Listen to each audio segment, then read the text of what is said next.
In today's video, we're going to be covering time. Now, it's not behaving in the way you think it is, because most of us will imagine time like this straight kind of line, where it's the past, present, and future, and they're all ticking along like a well-behaved clock on the wall. But this isn't actually that.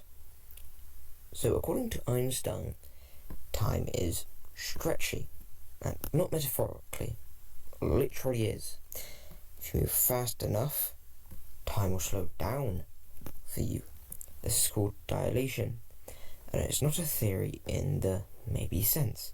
It's been tested so many times that physics students don't even get excited about it anymore. Now, the best way to put this into an example would be when you're falling from a height.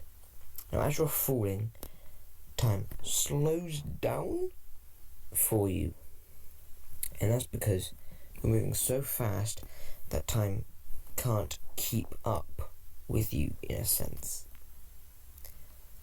And now here's where it gets a bit more fun. Astronauts on the International Space Station, or better known as the ISS, age slightly slower than people on Earth.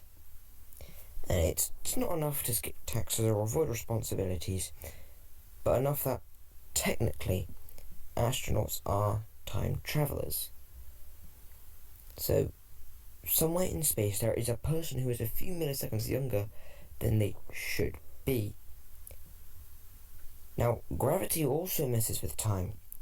The stronger the gravity, the slower the time moves. Your feet are closer to Earth's centre than your head, so your feet are aging more slowly than your brain. Congratulations, you're being subtly betrayed by your own legs. Now, a different way to put this would be for a black hole. As you're going into the black hole, what's happening is you're basically being sucked in by this extremely powerful gravity. But because the gravity is so strong, time slows down. So 5 minutes for you could be 100 years somewhere else for, I don't know, someone on Earth. So you could go through entire generations in just, I don't know, maybe an hour or so. Now, this isn't just a weird curiosity. It's a problem engineers have to deal with too. GPS satellites experience weaker gravity and high speeds, so their clocks tick faster than clocks on Earth. And if we didn't constantly correct them, your phone would tell you that you're in the middle of a lake or possibly France within a day. Every accurate Uber pickup is proof that time is broken but managed. And obviously there's black holes, like I said before, the ultimate overachievers of running time.